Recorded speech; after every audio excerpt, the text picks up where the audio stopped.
जीत जो है ना बजरंगबली की जीत है, बजरंग दल वालों की हार हुई है। जनता को समझ में आया कि नहीं, ये जात पात से देश नहीं चलता, जात पात से राज नहीं चलता है, तो वहाँ से थपड़िया के भगाया है बीजेपी ने। कहीं 2024 का यानी मोदी जी की विदाई का संकेत कि दक्षिण भारत यानी अभी शुरुआत है, पूरा देश अभी 23 सीटों से यानी भारत जोड़ो यात्रा कर्नाटका से निकली, जिसमें हम लोगों को लगभग 90% सीटें हम वहाँ जीते। हार्दिक पटेल पे लगभग 38 मुकदमे थे, सब खत्म हो गए। भाजपा में ज्वाइन करते ही वहाँ एक उन्होंने ना एक वॉशिंग मशीन है, इधर से डालिए और वाइट होके निकल जाता है लोग।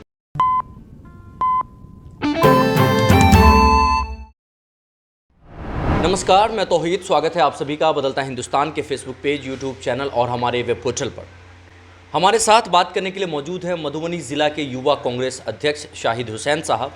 आपको बताते चले कि कर्नाटक चुनाव रिजल्ट के बाद जिस प्रकार से कांग्रेस खेमे में, या फिर यूं कहें कि महागठबंधन के खेमे में खुशी का माहौल है, जिस प्रकार से रिजल्ट आया है वो बहुत कुछ आगे की राजनीति में बताता है और बहुत कुछ तय करता हुआ नजर आता है। कर्नाटक में जो चुनाव हुआ है उसमें कांग्रेस ने अपना मैनिफेस्टो जारी किया और कांग्रेस ने जो वादे किए हैं उस वादों पर कितना खरा उतरती है ये तो आने वाला वक्त ही बताएगा। लेकिन हर परिवार की महिला को महीने का 2,000 रुपये देना, साथ ही साथ ग्रेजुएट को 3,000 रुपये और डिप्लोमा होल्डर को 1,500 रुपये अनएम्प्लॉयमेंट वाला देना, सभी महिलाओं के लिए बस पास फ्री करना, साथ ही साथ समाज में नफरत फैलाने वाले संगठन पर कार्रवाई करने का जो कांग्रेस ने आश्वासन दिया जनता को, ऐसा लगता है जनता ने उसको पसंद किया। और सबसे बड़े मुद्दे जो रहे हैं कर्नाटक में वो बेरोजगारी के मुद्दे रहे हैं। बेरोजगारी के मुद्दे पर कांग्रेस को भर भर के वोट मिला और कांग्रेस की ऐतिहासिक जीत हुई। हम बात करेंगे शाहिद हुसैन साहब से और समझने की कोशिश करेंगे कि जो कांग्रेस की जीत कर्नाटक में ऐतिहासिक जीत हुई है, आखिर इसकी क्या वजह है, किसको श्रेय जाता है, और भाजपा की जो हार हुई है क्या लगता है 2024 के लोकसभा चुनाव की कहानी कर्नाटक से लिखना शुरू हो गया है। सबसे पहले स्वागत है आपका और बहुत बहुत बधाई और शुभकामना। आपका भी बहुत बहुत धन्यवाद। क्या कहेंगे जिस प्रकार से कर्नाटका में कांग्रेस की ऐतिहासिक जीत हुई है?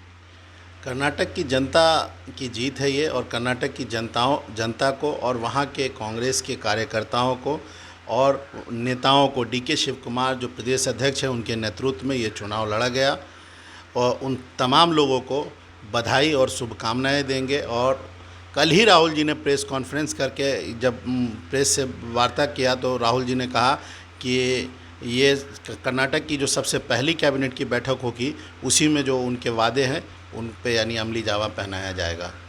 एक अहम सवाल है, प्रधानमंत्री मोदी जी की 19 रैली कर्नाटका में, दूसरी तरफ राहुल गांधी का भारत जोड़ो यात्रा, जय बजरंग बली की एंट्री कर्नाटका चुनाव में।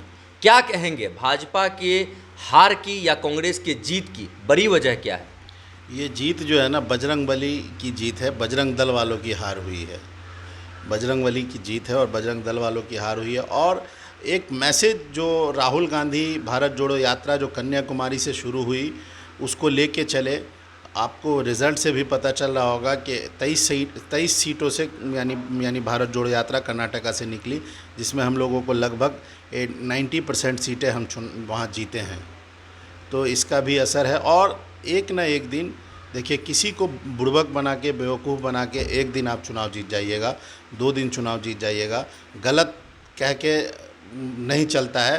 तो इसलिए जात पात आपने 5 साल आपको जनता ने मौका दिया था, उनको अपनी बात रखनी चाहिए थी, अपनी बात करनी चाहिए थी कि क्या किया, क्या उपलब्धियां हैं। तो बजरंगबली, तो फलाना, तो हिजाब, तो ये यानी बात आप उनसे कीजिएगा कि आपने क्या उपलब्धि की। तो पाकिस्तान को लाल आँख दिखा दिया हमने।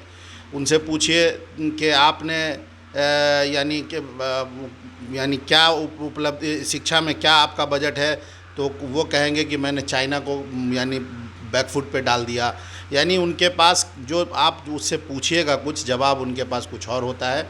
इसलिए एक ना एक दिन इस बात, और ये चुनाव कहीं ना कहीं 2024 का यानी मोदी जी की विदाई का संकेत है। और क्या एक नारा अभी सब दे रहे हैं कि दक्षिण भारत यानी अभी शुरुआत है, पूरा देश अभी बाकी है। तो इसलिए और भी लोगों से जो स्थिति है देश की, जात पात से देश नहीं चलेगा। अगर जात पात से देश चलता तो पाकिस्तान मुस्लिम ममालिक है, खाली मुसलमानों की आबादी है, वहाँ की स्थिति देख लीजिए क्या है, बद से बदतर हालत है। इसलिए हमारा ये यहाँ का जो लोकतंत्र है वो सबसे मजबूत लोकतंत्र है। सबसे पर संविधान पे ही चोट कर रहे हैं नरेंद्र मोदी जी, अमित शाह जी। सारी जो संस्थाएं हैं उन पे क्यों ईडी सीडी का छापा पड़ता है? वो सिर्फ सत्ताधारी लोगों के यहाँ पर, यानी जो उनके विपक्ष के लोग हैं उनके यहाँ पड़ता है, सत्ताधारी लोगों के यहाँ कहाँ पड़ता है? कितने, यानी हार्दिक पटेल पे लगभग 38 मुकदमे थे, सब खत्म हो गए। भाजपा में ज्वाइन करते ही वहाँ एक उन्होंने ना एक वॉशिंग मशीन है, इधर से डालिए और वाइट होके निकल जाता है लोग, वो स्थिति है। इसलिए कर्नाटक की जो जीत है, ये सच्चाई ये है कि वहाँ की जनता की जीत है। वहाँ की जनता ने जवाब दिया है कि जात पात यानी भेदभाव, ऊंच नीच को जवाब दिया है कि नहीं, उससे नहीं चलती है। आपको जनता ने चुना है तो आप जनता के हित में काम कीजिए, जनता के लिए काम कीजिए, जनता के हित के लिए सोचिए, जनता के हित के लिए काम कीजिए, अच्छा से अच्छा काम कीजिए। तो उनके पास वो सोचते हैं कि हम मंदिर मस्जिद करेंगे, हम हिंदू मुस्लिम करेंगे, हम यानी क्या कहते हैं क्रिश्चियन और पारसी करेंगे तो हम चुनाव जीत जाएंगे। तो वैसा नहीं है। एक दिन 2 दिन किसी को बुड़बक बनाया जा सकता है, बेवकूफ़ बनाया जा सकता है। तो क्या लगता है इसमें जो अभी कर्नाटका में कांग्रेस की जीत हुई है, कांग्रेस के कार्यकर्ताओं का कितना हौसला बुलंद होगा? 24 के चुनाव, आने वाले 24 के चुनाव में किस प्रकार से कांग्रेस की रणनीति होगी, किस प्रकार से भाजपा को हराने के लिए काम करेंगे आप लोग, चाहे वो बिहार हो, मधुबनी हो या फिर अन्य जगह? काम तो लगातार पार्टी कर रही है, परिणाम जनता के हाथ में है, परिणाम जनता देती है। प्रयास रोज़ करती है, पार्टी रोज़ लड़ रही है। राष्ट्रीय अध्यक्ष, युवा कांग्रेस के राष्ट्रीय अध्यक्ष रोज़ पार्लियामेंट और जंतर मंतर पे धरना देते हैं, रोज़ जो यानी गलत नीतियों के खिलाफ बोल रहे हैं, लगातार लड़ाई लड़ रहे हैं। राहुल जी बोल रहे हैं, राहुल जी लड़ रहे हैं, आप लोग देख रहे हैं। हमारे राष्ट्रीय अध्यक्ष मल्लिकार्जुन खड़गे जी बोल रहे हैं, लगातार और विपक्ष के तमाम लोग बोल रहे हैं, ऐसा नहीं है कि नहीं बोल रहे हैं। जनता को समझ में आया कि नहीं, ये जात पात से देश नहीं चलता, जात पात से राज नहीं चलता है, तो वहाँ से थपड़िया के भगाया है बीजेपी वालों को। आप ये कीजिए कि जब 1957 में पहली आज़ादी की लड़ाई जब लड़ी गई थी तो अंग्रेज़ों को बड़ी दिक्कत हुई थी, यानी इस लड़ाई को तोड़ने में। 1857, हाँ सॉरी 1857 में जो पहली लड़ाई लड़ी, इस देश के सबसे बूढ़े और कमज़ोर बादशाह की सदारत में लड़ा गया था, अध्यक्षता में लड़ा गया था, बहादुर शाह जफर के। तो ये लड़ाई जो लड़ी गई तो अंग्रेज़ों को बहुत दिक्कत हुई।